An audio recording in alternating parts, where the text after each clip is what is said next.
Hi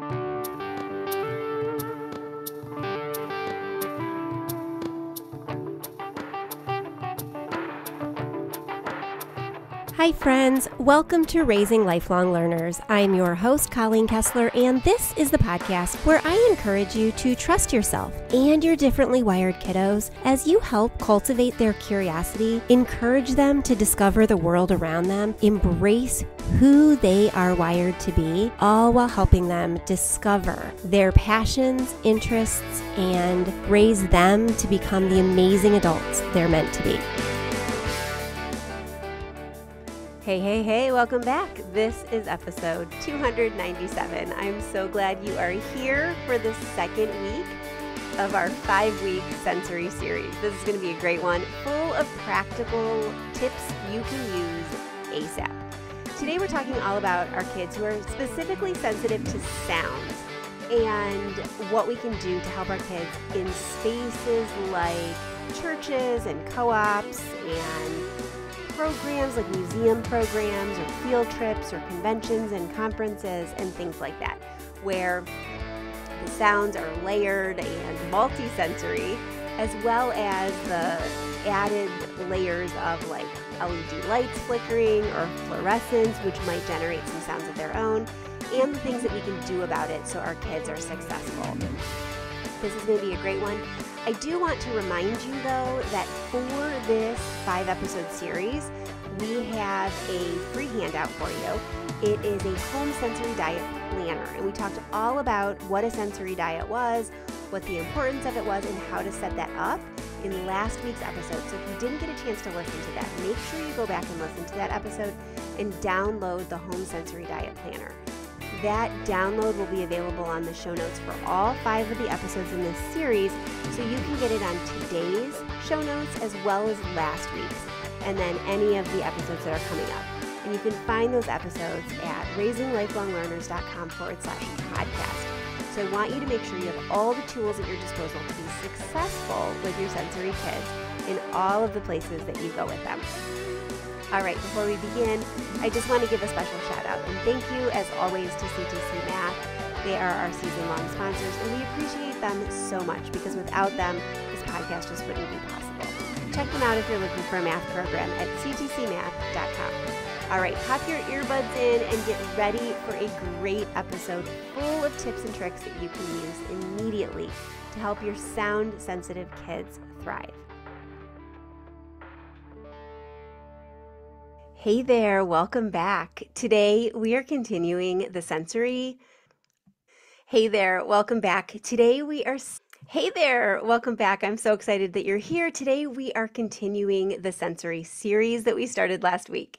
So if you haven't listened to last week's episode, make sure you go back and check that one out and then come back to this one, because this one is going to build on what we talked about last week with creating a sensory diet at home for your kids, with some very practical things that you can do when you're out and about. Say you're going to a co-op class, or you have church, or you're going to a reptile show, which I'll talk about in a little bit, or any other thing like a field trip, anything else, any other place that you might be going, especially those places that you go on a regular basis where your sensitive kids may struggle a little bit with their sensory needs, so that you can put a plan into action before you get there and you can work with it consistently.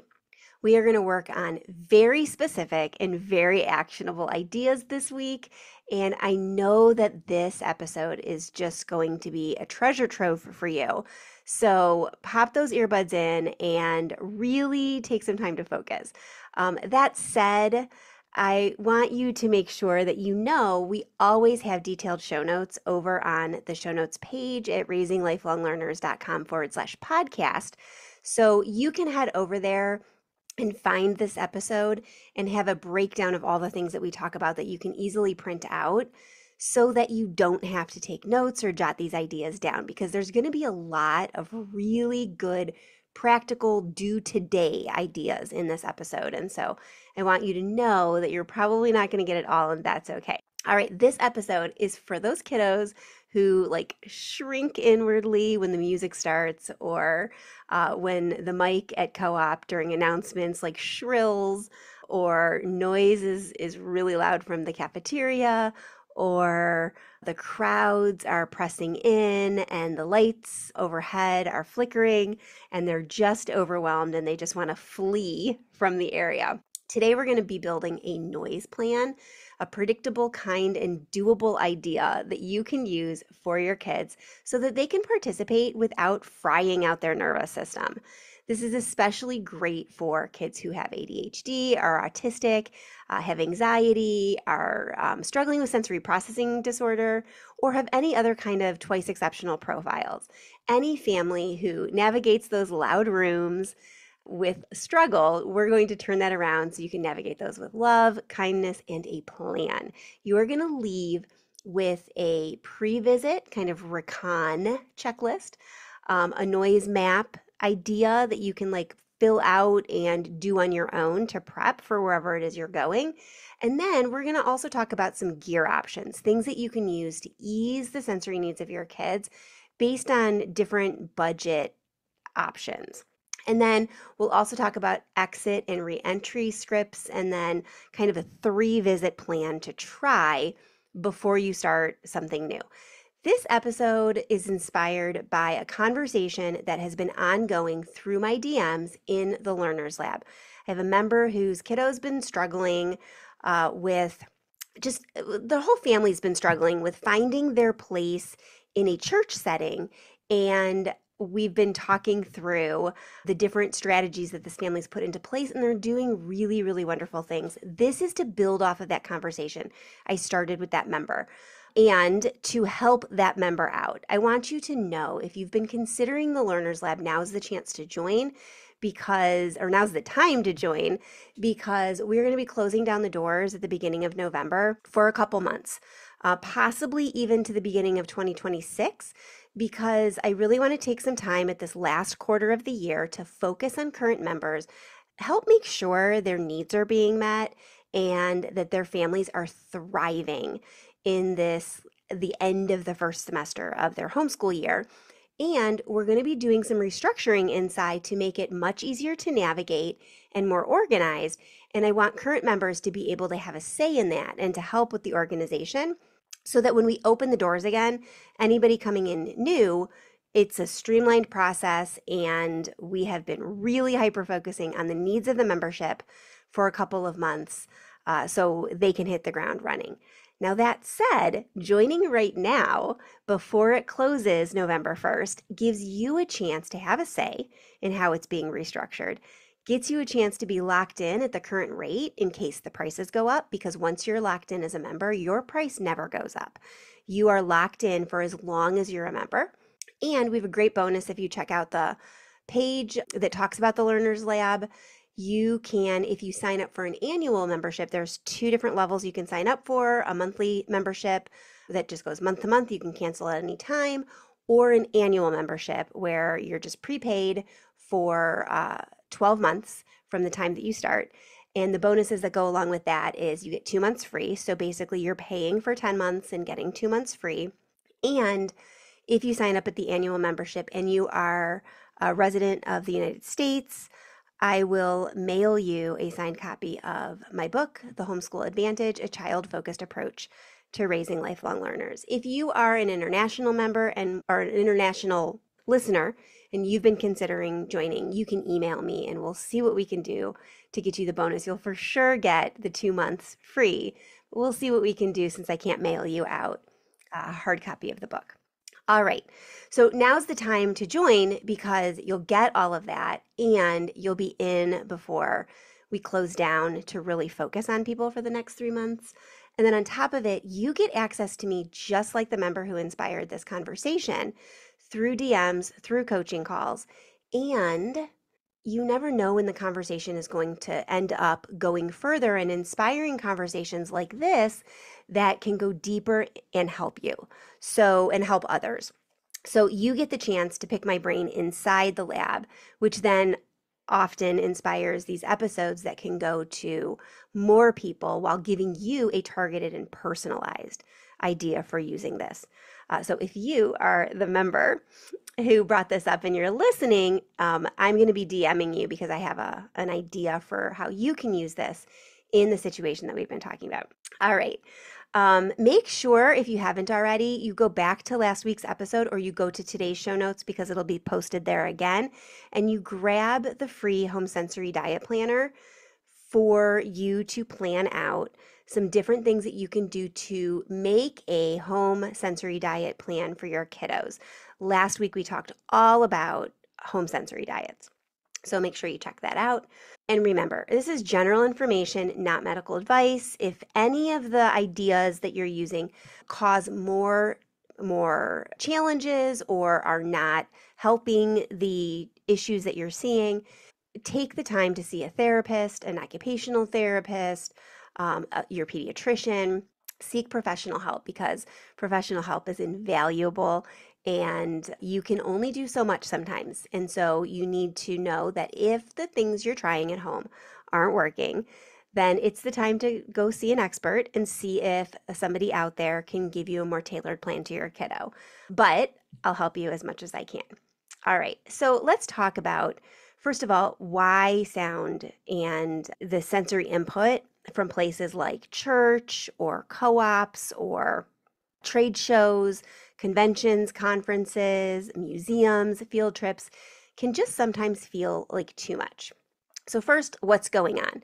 There's a lot of uncomfortable and unpredictable peaks and valleys to the noise and the lights. You've got applause, you've got mic pops if you're at a place where there's microphones, you've got scraping chairs, you've got fidgeting feet, you've got people talking in murmurs, you've got music that swells and then cuts out, you've got just echoes, and sometimes there's LED lights that are flickering or fluorescent lights, just all sorts of different things that are challenging to a sensory brain. You also have oftentimes rooms that really amplify noise.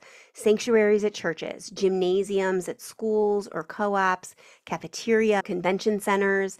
These places, even museums actually, some of the museum exhibit rooms, echo and amplify noise, and you can really hear the noise swelling and it can become overwhelming. I know that at the co-op that we joined, we're really enjoying it. My kids love it.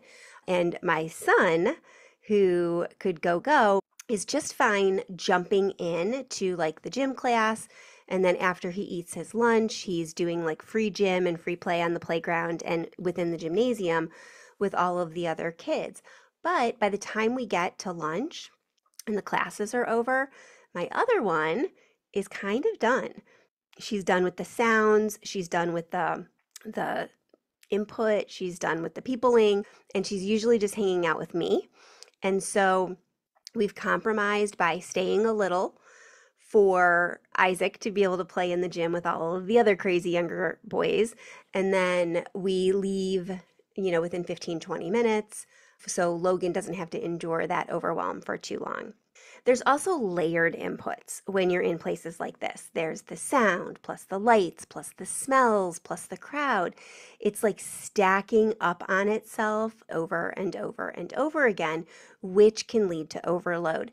And I'm not even talking about smells that are very big or overwhelming, like say you were at a state fair or even a convention center that has like food vendors inside. It can be as simple as all of those bodies like in a room, or walking through the gym and smelling all of the, tween and teen boy sweat. Or as is the case at our co-op, there are cooking classes, and then there's a younger kids class that's not necessarily a cooking class, but it's like an around the world class, and they usually have some kind of treat from that country going in like a crock pot or a warming tray. And so you have that scent mixing with the food that the younger kids cooked in cooking class during the first period, and the food that the older kids made in cooking class in second period, mixed with all of the bodies and the scents coming from the gymnasium that are all on that same floor, along with all of the people kind of like in the one area where they eat lunch, and it can become overwhelming. And then there's the control and the safety piece that can just make it be all too much. not being in control of your own space. So for some of our sensory kids, it can be really difficult to be out of the home or out of a place that they don't have a say in what happens, along with the safety that they feel when they can't just leave or retreat to one of their safe places. This isn't overreacting. This is their brain's alarm system, and it's accurate for their particular system. We can lower demand, we can increase predictability, and we can give some of the control back to help them feel safe. Our job is to protect their nervous system. First and foremost, always, always, always focusing on protecting their nervous system. Participation in activities like this grows from feelings of safety. So we really want to remember that, like make it kind of a mantra. We want to protect the nervous system first because participation grows from that safety that we can offer them through that protection. All right, so some of the things that we can do about this. Let's get into that nitty-gritty practical that I talked about. We can do kind of a 3-step approach before we join something new, or we do something new. If we're talking about, like, say, a field trip or a convention or something, we can't always go to the place that it's going to be held at beforehand, but we can talk about it. We can do social stories about it. We can prep them as best we can. I remember it was about a year ago now. We went to a reptile show. And Logan, Trevor, and I love this reptile show because there are so many really cool things.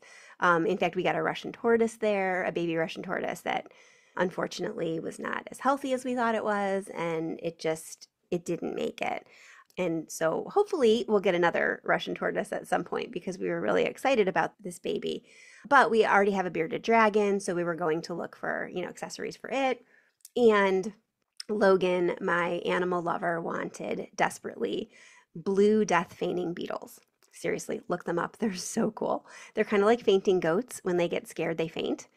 So they basically like pretend like they've died, and they get really stiff with their like feet up in the air, and they're very rigid. So they feign death to protect themselves from danger.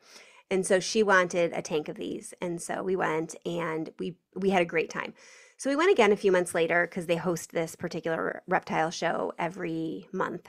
And we brought Trevor, my oldest, and we brought Isaac, my youngest. And Isaac can become overwhelmed at times in very crowded scenarios. He has a little bit of social anxiety, and it really, really kind of rears its ugly head when there is a lot of stimulation and especially when there's a lot of people. And he was overwhelmed, like to the point where he really needed to leave the room for a while. He needed to take a walk outside and come back in. And so we weren't able to prep for that because we didn't really know it would be a problem. And we couldn't take him there ahead of time. Again, we didn't know that this was going to be a problem. So we respected and protected his nervous system and took him for multiple walks or had him like walking next to us. So we can't always prep as much as we'd want to. But when we can, maybe a week before something is going to start, we could ask the organizers if we can stop by, if we could see the facility, if we could identify some of the quiet spots. Like if we're talking about a church, we could ask if there's a mother's room, a cry room, a lobby or a hallway that's kind of like separated. And then we could also ask them where are the loudest spaces. So we can avoid the loudest spaces, sit by the quietest spaces, or find safe spaces to retreat to. And then we can also check with the leaders of the co-op, if it's a co-op, or the conventions or classes or museum programs that we're joining, if the leadership, if the educators are okay with our kids having headphones or earplugs or taking movement breaks or sitting near an exit or arriving early so they can get settled in before everything starts. Whatever it is our kids need to feel safe, we can prep about a week ahead of time. So that's kind of like the recon, a reconnaissance mission, like to check things out ahead of time and make a plan ahead of time. And then if we can visit early or off hours, we can walk the space, we can label sounds, kind of create a noise map, either on a piece of paper, in a journal, in our heads. Where is the HVAC system? Is there a hum from it? Where are the microphones and the speakers? So where would we hear a pop or like static or whatever we would hear? Where are the drums? If there's a band or live music during the service or the classes, where would those louder sounds be? Note which seats are near exits and kind of locate the bathroom and the water fountain and a bench in the lobby or the easiest door to exit from that won't disturb anybody else so that you can pre-plan for any needed exits. And then with the notes that you've jotted down, create a simple noise map, again, either in your head or on paper. If you've got younger kids, it's not a bad idea to do it on paper so they can see it in like the green zone. So if we go back to how our body is feeling, like we talked about last week, green is like, I'm ready to go. Yellow is like, I'm not quite sure. I'm not quite there yet. Red is like, I am not ready. Green on our noise map could be, this is the okay space. This is the calm space. This is the quiet space. This is a space that I can kind of like recoup. And those are the spaces that are okay for me. So like the lobby, a hallway bench, the back left seats next to the door, a classroom that has rugs, the door near the classroom exit. Where are the leaders or the administrators of the co-op, if that's what you're working with? Where, if I'm in a museum program or a class, where will my mom be sitting? Is she with me? Is she outside?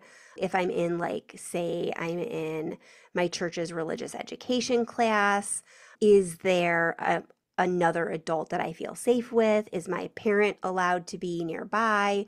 Is there an exit plan? If I'm feeling like overwhelmed, where can I go that's safe for me to go if my parent is like up in the sanctuary? All of those safe spaces are written out in the green part of your noise map. Then there's the yellow. This is kind of like the watch area. This is like the stairwell, near vents, tile corridors. There's going to be some echoing. And so these are the areas that you kind of want to watch for your kids' overwhelm. And then the red, we want to limit how much time we spend in there. We definitely want to limit how much time we spend in the front row by speakers, in the center of the cafeteria where everything's swirling around them, the gym during setup and tear down, or any other place that can become loud or overwhelming. If this is hard for you as a parent to navigate and you need support talking to the people who work at the church or the co-op or the convention or the museum program or whatever, if you're a member of the Learners Lab, reach out to me via DM and we can kind of come up with something. But here's an easy kind of like script that you can use, and I will make sure that this script is written out in the show notes. You could say something as simple as, hey, my kiddo has sensory processing differences and is sound and light sensitive. We really want to participate, but we need a few accommodations. When we're in the large group, we need to make sure that we're sitting near an exit. Sometimes my kiddo might need to wear noise reducing headphones or take a brief movement break. We will totally step out quietly if my kiddo's overwhelmed, and we'll return when ready. We will go out of our way not to disrupt the other kids or the speaker, but we just want you to know that if we slip out, it's just to regroup and come back when we're not overwhelmed anymore. Thank you so much for participating or for partnering with us so that our kids can engage comfortably and participate in this valuable program. We want to be upfront when we need those accommodations. We don't want at any point, I know one of my kids is often seen wearing an earbud, and there have been people, in fact, since my concussion a couple of years ago, often, almost always have an earbud in, and I rotate them. I always have one in, not both. Sometimes there's an audiobook or like low classical music playing to tune out different stimuli.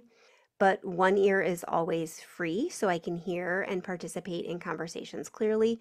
And one of my kids is like that too. And there was a lot of misunderstanding before we really understood how to communicate properly why this kiddo was wearing an earbud. It wasn't to be disrespectful. It wasn't to be listening to music. It really was, when that active noise canceling first came out, a saving grace for this kid. They were finally able to dampen some of the background noise, which then allowed them to focus more effortlessly and freely on the people with whom they were talking, or the teachers in the co-op classes, or the museum creative leaders in the programs that they were attending. And so if we communicate our needs clearly and we go out of our way to make sure that our accommodations aren't infringing on others' needs and others' rights, then we can really work in partnership with other programs. Okay, I mentioned noise canceling earphones or noise reducing earphones and then active noise canceling earbuds. Let's talk about gear that can help you facilitate some of these accommodations and some success for your kiddos when you're out and about, especially when you're out and about in group settings like this. Let's talk in a couple different budget levels. So first, free and low cost. You can teach your kids when noise is overwhelming to signal you by putting their hands over their ears. And that is a signal that you've agreed upon, and you will exit when you see that. That is a signal to you that the noise is overwhelming and you're going to use your exit plan. You can also give your kiddo a cotton hat, a beanie, or a hoodie to soften the sounds. Sometimes tissues can be used like within the hat as like a temporary filter. You can use the white noise apps or a clip at very low volume on a phone, like during a transition. Sunglasses if the lights are overwhelming, or a hat with a bill to block some of the overhead lighting. Those can help at least dampen the sounds. I remember being at a wedding shower with my girls, and one of them was just getting overwhelmed, and she pulled her hood over her head and kind of like pulled the drawstrings down to kind of cocoon her head in for a little bit. And she just needed to do that for a few minutes, and then she was able to get back to having a conversation with other people at the table. Some low and mid cost ideas are passive ear defenders, like over the earmuffs that can dampen like those big peaks in sound, and they're easy to take on and easy to take off. You could use musicians' earplugs, those kind that filter out background noise but don't block it completely. You can use things like Apple's AirPods. That's what we use. My oldest two kids and me use Apple AirPods. My 16-year-old uses Beats brand, Beats Solo. I'll link to these different things in the show notes. But the less expensive Beats, the Solo Beats earbuds, they have noise canceling, and she uses those. And then my youngest has used loop earplugs. I really love loop earplugs. I sleep on my side, and on the ear that's like out in the open, I usually have one loop in because my husband snores, and the snoring, if it was like at one calming cadence and rhythmic beat, I would be okay, but it's not. It's pretty erratic. And so the erraticness of it jolts me awake. So I sleep with one loop earbud or earplug in, and it's just the noise reducing earplug, so I can still hear if there's a problem with one of the kids. Over the ear headphones, either wired or wireless, if you need them so that they're pumping in like white noise, you can have them attached to Bluetooth or a wire, or they can just be kind of noise dampening headphones. If you're using audio, keep the volume low. You really want to make sure that you're not disrupting others around you. And then how do you normalize this gear? Well, first, we're going to normalize it by practicing at home in pleasant situations, activities that we love to do. So our brain links having the earplugs or the earbuds or the headphones on to comfort. So our brain will start to associate that with comfort. And then we wear our gear in the car on the way there. Before arrival, we keep it visible. So it's not something we're pulling out in the middle of something to be distracted. It's not hidden in a bag. It's not abnormal. We're totally normalizing it for ourselves and the people around us. And then if people ask about it, so if your kids ask about it first, one thing you can do for young kids is you can say headphones are like your jacket, but they're for sound. So your jacket keeps cold away, your headphones keep the sound away. And then as your kids get older, you can say, headphones are a tool that you use to help you navigate areas where sound is going to be tough, because sound is difficult for you to be around when you're trying to concentrate or participate. You can also tell your kids you can wear one ear on and one ear off so you can talk to me and hear me freely.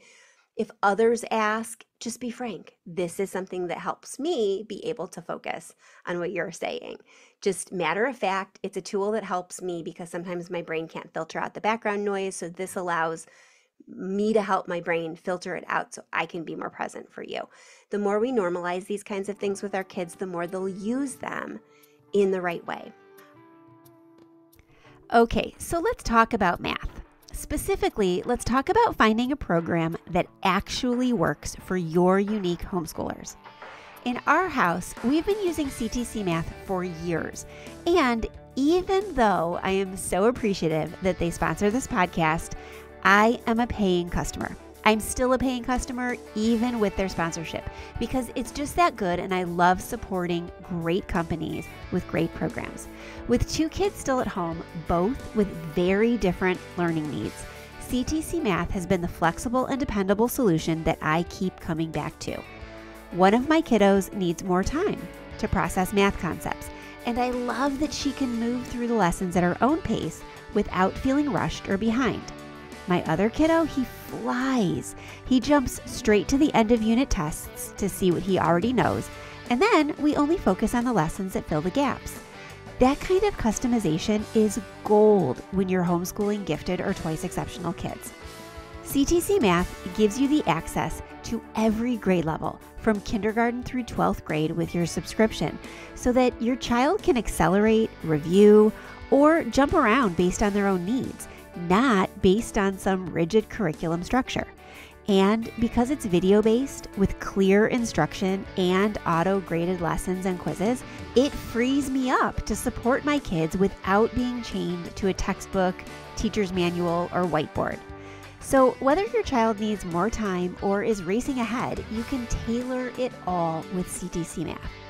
Check it out at ctcmath.com. You will see why so many homeschool families trust it. And if you've got quirky math learners like I do, I think you're going to love it. If you have any questions about CTC, like I said, we've been using it for years in our homeschool, and I encourage you to reach out and ask me any questions that you have.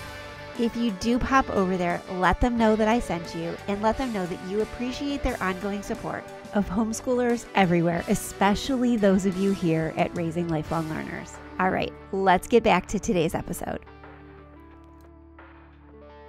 Okay, so let's get back to building this toolbox. We just talked about a bunch of different gear, and we talked about ways that we can normalize that gear. Let's kind of make the plan for what we're going to do when we're going to a situation or we're setting our kids up for success at places like co-ops and church and conventions and classes and outside programs and field trips and things like that.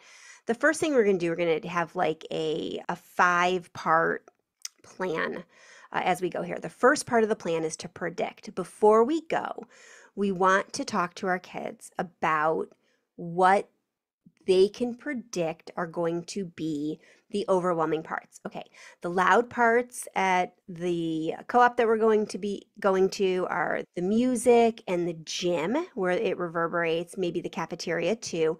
And then another overwhelming part could be the fluorescent lights that are flickering. Our quiet spots are in the lobby and the back hallway. So those are the places that we can go when we need to desensitize ourselves or decompress from the overwhelm of the noise and the lights, and then regroup and then go back. So predict where the problem areas are going to be, and then predict where the regrouping areas are going to be. And then number 2, we want to preload our regulation. So remember last week's episode about utilizing a sensory diet. This is where we want to do some of our sensory diet for about 2 or 3 minutes, either right before we get into the place we're going or right before we leave for it. So maybe at your home, right before you leave, it's only a couple-minute drive. You could have your kiddo do some heavy work, maybe some wall push-ups, some chair pushbacks. They could drink water or yogurt through a straw. They could do box breathing. They could do any of the different activities that really give their proprioceptive system some regulation to get them in that green zone and ready to go. So you could make a plan. Okay, we've got a long drive ahead of us, so let's get there about 10 minutes early, and we will go out in the back part of the parking lot where no one can see us, and we're going to do a couple like wall pushes against the car or a tree. We're going to do a couple like jumping jacks or hard jumps. We're going to do some box breathing, and then we're going to pull up closer to the building, and then we're going to go in. The third part of our plan is while we're there. Make sure your kids have a hand signal or like a tap on your shoulder or something that signals that they need a break. They need to get out, and then make sure that you give them the hand signal back and you move out with them. You don't do any talking until you get to your quiet spot, the lobby, the back hallway, whatever you designated ahead of time. And then you can breathe, re-regulate, talk about what the problem was if necessary, do some wall push-ups, do some jumps, do some breathing, whatever your kiddo needs to get back to that green level. And then you're going to go back and then number 4, you're going to exit for a minute. Just take a couple of minutes, go to that lobby or bench, put your headphones on, sip some water, take some breaths. Like I said, this is where you're regrouping. This is where you're re-regulating, and talk to your kiddo. Tell them we're safe. When your body feels green, we can go peek back in. Say you're at a church service, you could go to the door and just kind of peek in, see if you're ready to re-enter. Otherwise, go back out and re-regulate. If you're at co-op, you can go for a walk. You can take a second, really take the time to re-regulate and get back to green. And then number 5, you're going to try this re-entry. You're going to start at the threshold, maybe the door of the classroom, the door of the sanctuary, the door of the cafeteria. Listen for 10 seconds or so, then step in, maybe choose a back seat towards the door, maybe head back to your seat, maybe just stand there and watch what's going on to get reacclimated. And then either step in and start re-engaging or step back out. Recognize that your kiddo's body's not quite ready. Go back to your quiet place and work on it a little bit more. If you can't get your kiddo back to green and they're just not ready to go, then end with a win. Know that you're not going to get them back in the class or the service or the program or whatever, and know that that's okay. Because sometimes as parents of neurodivergent kids, we just can't always finish those things. Now, if you have other kids there, they need to have the opportunity to finish, and you need to take a walk with your other kiddo. And so this is the time that you want to end it with a win so they don't feel like a failure. So if they can't get back to the point where they can re-regulate and get back into their class or their program or whatever, end with a different kind of win. Go for a walk, re-regulate, have a snack, praise them for using the plan, and say, we'll keep giving this plan a try because when you're ready, you'll be able to go back in. And I'm so proud of you for using the signal, doing the work to try to re-regulate, giving it a shot by standing in the doorway, recognizing that your body was not able to get back to green and stepping back out. End with a win.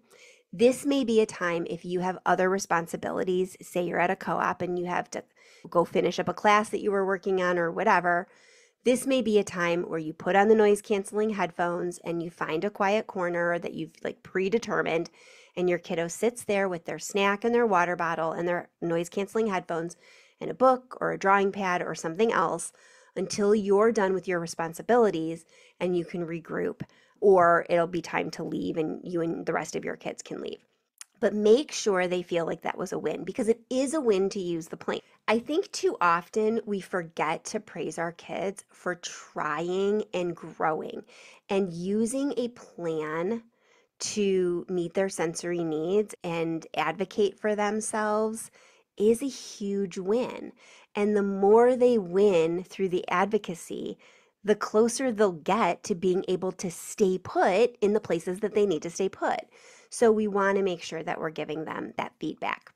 All right, some specific things that relate to co-ops, because I know that one comes up a lot. If you're in a classroom, maybe this is the kiddo that sits closest to the door, or uses a chair band for their feet to keep them busy, or a clipboard instead of like being able to tap, tap, tap on a noisy desk, or sits on the carpet, or finds like a quiet role that they can take in the classroom to get up and get some movement in between. Maybe they're the ones that pass out the papers or keep time, or the photographer, if that's allowed, something that keeps their minds occupied and keeps them off and distracted from the stimulation and the noise, but gives them an active participatory role in the classroom. Maybe if the struggles or the problem areas center around the cafeteria, maybe this is the kiddo who can eat 5 to 10 minutes early or 5 to 10 minutes late so they can get started either once everybody else has already started or get started first so they can set their space before they begin. And before everybody else gets there, they could choose edge seats so they're not like boxed in around a bunch of different people. Maybe this is where they wear a hat or headphones so that they can like dampen the noise a little bit but still participate. And for us parents, this is where we can pack a predictable lunch so we're reducing sensory surprises and stresses. Maybe it's the gym that they feel overwhelmed, so they could potentially watch from the sidelines first, join in on a visual cue. Maybe the coach like motions them in, or this particular gym teacher swaps out whistles with hand signals if they're open to it, giving them ideas for accommodating so that your kids can be successful and we can help them out. Another one that comes up a lot, especially this was one that we were working through, like I said, through DMs in the Learners Lab, is church specifics. I know a lot of neurodivergent families who have struggled to find a church home, whether that is something that, works with your family and is a family need or belief system or not. Places like churches can be related to this, but for those of you who do have a church home or are trying to find a church home, some specifics that you can do to be successful in that setup is like with regards to the sanctuary, choose like back and side seatings near aisles or like the back doors. Have those musician filtering out earplugs in during music or ear defenders for applause or loud proclamations. So I'm talking about like noise dampening or noise canceling headphones. You can preview the order of service with your kids. For example, this is when, the songs happen and the teachings happen, the readings happen, communion if your church participates in communion.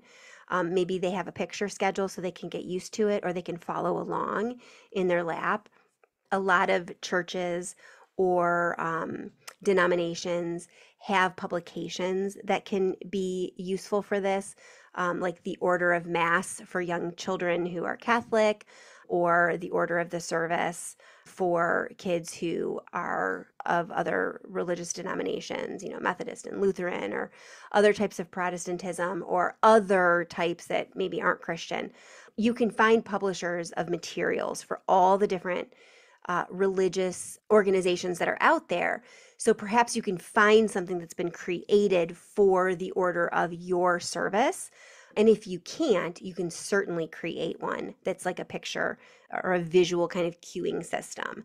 If your kids participate in like the kids ministry or the kids programming, you could ask for a quiet table option or a buddy to be paired up with your kiddo who knows the exit plan, or you can participate. Or if you can't participate, perhaps that could be a time where you're outside, maybe you're reading a book. This isn't going to happen forever. So this might be just a time that you don't participate in the service for a little while until your kiddo gets used to it and you're sitting maybe just out of their line of sight, but within their line of sight if they open the door and need to take their exit plan and put that into play.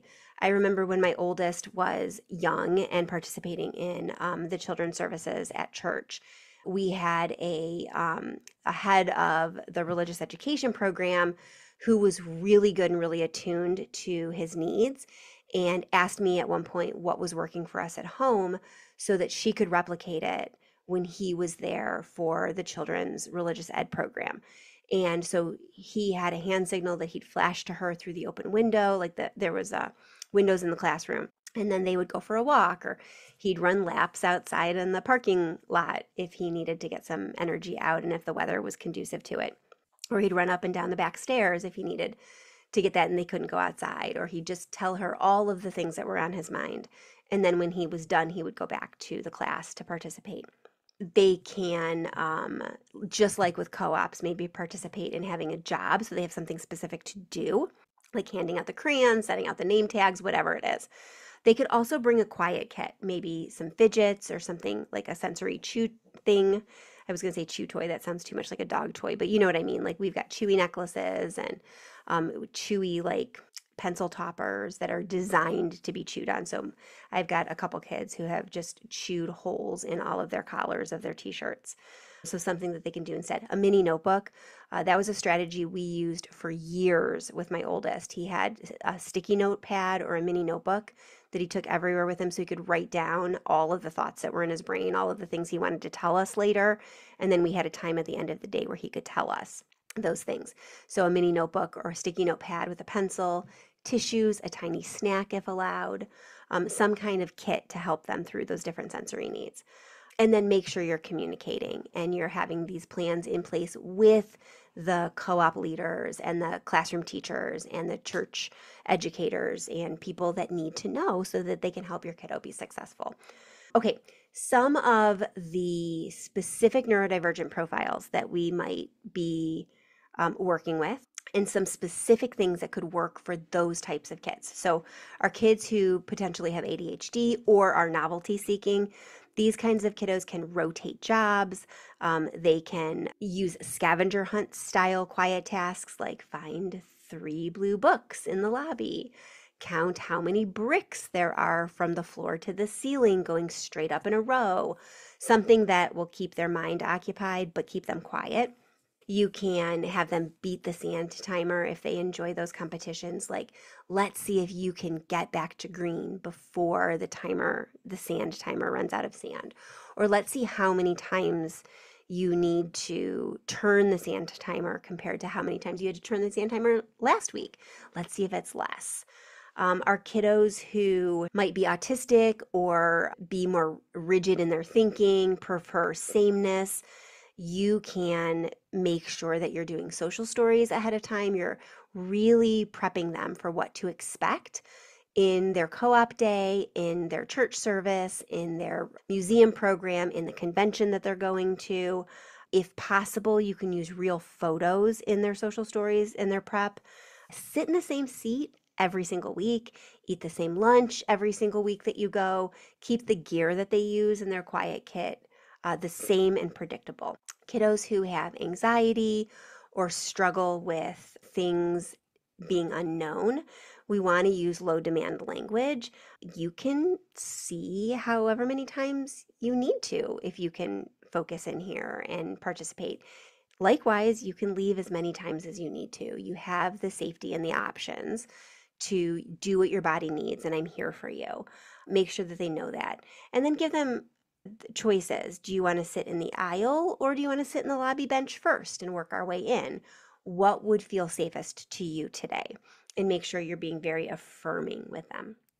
For younger kiddos, it's often a good idea to pair them up with an older sibling. Maybe they have a buddy and they can signal their buddy, like put their thumb on their older sibling's shoulder. That means like, I need a break, or pat them on the back. That means I'm doing okay. A separate quiet kit for the younger siblings in staggered exits. So not everyone leaves at once. Maybe mom leaves with the younger sibling first and then the bigger kids follow as needed. With teens, we can teach them self-advocacy. They can tell, the teacher, I'm a little sound sensitive, so I may step out if the sound gets overwhelming and I'll come back in. They can advocate for themselves. Teach them to ask you when they need the musician earplugs or the noise filtering AirPods or headsets instead of, or if they want to use the little earpods, if they want to blend in better and not have the big visual earmuffs. Teach them to self-advocate. And then finally, what do we do if our kids, or if there are problems? Like, how can we troubleshoot? Let's talk about, like, maybe our kids refuse the headphones. This is probably going to happen at some point or another. Maybe your kid just wants to blend in, especially your older kids. Maybe they don't like the feel of them over their head. Try a hat plus earplugs, or try one ear on, one ear off, or try using the lobby instead. Pair the gear with a favorite like podcast from home or music so that they're listening to something else instead, and maybe that will get them used to using the tool. Maybe there's some leader pushback. Maybe you're at a co-op or a church or a program where the leadership isn't really on board. You can first talk to them and say things like, we're using an accommodation according to our family's disability plan, and headphones allow them to participate. And we really want to have them participate in this program because it's valuable to us.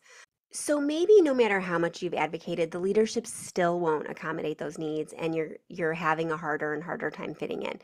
Sometimes a specific location, a specific co-op, a specific church program, a specific museum program, whatever is just not a fit for every single family. It is more important for your family to be safe and be around people who help facilitate that safety than it is for you to do something for its own sake. I remember years and years and years and years ago being asked to not come back to a museum program until my kiddo was mature enough, were the words that this teacher used, to not interrupt with their own opinions and thoughts. And it's fair. It was absolutely fair. My particular kiddo at the time knew a lot about the topics that were being taught in those museum classes and really was a staunch believer in veracity. And the teachers were distilling the information so that it was more attainable for all of the various ages and abilities within the room. And that particular kiddo wanted it straight and wanted it in depth. And so they would continuously interrupt the volunteer educators while they were teaching the program. And so it wasn't a good fit for us at the time.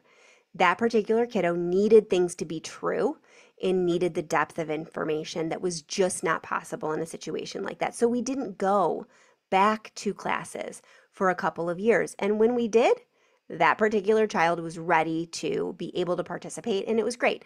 But we had to stop doing it for a while. And sometimes we need to stop programs for a while because they're not just a good fit. And we've been through a bunch of different co-ops throughout our years, depending on the kids and their ages at the time. We're at a new one this year that's a great fit for my younger two kids. And so you just never know what's going to fit. And sometimes you just need to find a better place that's safer emotionally and socially for your kids and your family. Sometimes there's peer comments that your kids overhear and they start to feel bad. Talk to your kids about their own self-advocacy and just be matter of fact. Teach them to say, loud spaces bother me and headphones make it easier for me to be here. And then ask them something about themselves. Teach them to explain matter-of-factly and then turn it around and ask something else if they're able to do so. And then if they're not, just have them shrug and say that sometimes noise overwhelms me, so I wear headphones. Done. The more matter-of-fact you can make it, the more other kids will accept. Maybe there's a meltdown coming and you can sense it.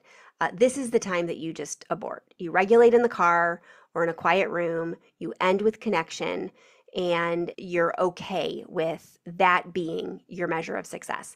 If you've got multiple kids, look, so say I'm at my co-op and one of my two kids is melting down or is about to melt down. I would remove that kid. I would touch base with my other kid and I would let them know that we'll be in the car for a little bit. We're going to re-regulate. I talked to the leadership. We would go out to the car and we'd re-regulate. We would just leave. We'd be in the parking lot. My other kid is safe inside. I can see the exits. Or if it was a different situation where there's a quiet room to go to, we would do that as well. But remove yourself as best you can and regulate, re-regulate. This may be a time that you pull out the headphones and the iPad and you get them set up with a snack and water and an iPad, and then you go touch base with your other kid or kids, and then you leave, as soon as you possibly can. But sometimes you just do have to abort the situation. And then what happens afterwards? There's like a sensory hangover afterwards. Sometimes they're just overwhelmed and they're done peopling by the time you get home. I've said this many, many times on the podcast and in different talks that I've given. when we were part of our old co-op pre-COVID and we lived in a completely different place than we live now, the Marco's Pizza delivery guy knew us. He would ask my kids, "How was co-op today?" Because I ordered pizza every Thursday after co-op because I was done. I had been peopled out. I was in sensory overload. I knew some of my kids were. We needed something easy and fast for dinner, and we just needed to veg. The kids would play in the backyard. I would usually read a book. Sometimes it would be out in the backyard in our little gazebo on our deck. Sometimes it would just be in the family room on the couch. Sometimes I would doze. And we do what we can. So plan something quiet afterwards. Have some protein, have some water, low light, low to no demands, so that you can all recover from the sensory overload that happens after something like church or co-op or field trips or museum classes or conventions. And be okay with that. It is okay to do what your family needs. All right. So let's just kind of like revisit a plan. And this is what you can do if you are joining a new co-op, joining a new church, doing some new programs. See if you can visit for a preview. Arrive early, kind of like map it out with that noise map we talked about with the green, yellow, and red. Practice your exit to the lobby and re-entry at least once, and then be good with it. Like you're done. If you can visit a second time, participate, and then practice your exits, sit at the aisle, wear gear for the two loudest parts of whatever program you're a part of, and take one planned exit so you can practice what an exit looks like. And then finally refine it. On your third visit, test the musician earplugs or the headphone defenders, which works better. Try a shorter exit time or move one row closer if you're operating in green. And just practice it over a couple of visits and see how you're doing. This gives you and your kids a chance to adapt and adjust as needed. So this could be a plan for when you start at a new co-op or a new church or a new program. So your first visit, your second visit, and your third visit. All right, that was a lot of stuff. I really, really encourage you to head over to the show notes for this episode so you can read it and print it and make sure you have all of the ideas that were presented in here in your back pocket. Also, I would really encourage you to download that home sensory diet planner that I talked about last week and I talked about this week. It's on last week's show notes as well as this week's show notes, so you can get it at either of those. And really like plan out that 2 to 3 minute pre-visit, challenge or pre-co-op or church service routine. And then if you are part of the Learners Lab, share your wins, share your noise maps, share how these are working for you inside the lab. We'll celebrate and we'll troubleshoot together. Tell us what's working, what's not working, because that's what we're there for. We're there to work on these things together. If you're not a member of the Learners Lab, like I said, this is the time to join. Doors are going to close for a couple months starting November 1st. So join now so you have a part in helping us plan out the next year's worth of content. And so you can ask your questions. If now is just not a good time for you to join, you can still share on social media your noise maps, your wins, your challenges. Tag me on social media and I will help you out. Or you can always reach out to me at support@raisinglifelonglearners.com. I also do one-on-one coaching. You can find the one-on-one coaching at raisinglifelonglearners.com/coaching. And you can reach out and schedule a session. All right, we'll be back same time, same place with another episode in this 5-episode series all about sensory needs. We're going to talk about clothing battles and like itchy everything next week. So comfort first wardrobes that lower demand and help us like be successful with dressing our kids and ourselves. It's going to be a great episode and I can't wait to share that with you. Again, as always, a special thanks to CTC Math. We really appreciate their support. Check them out at ctcmath.com. I will talk to you soon. Have a great week. Enjoy your kiddos.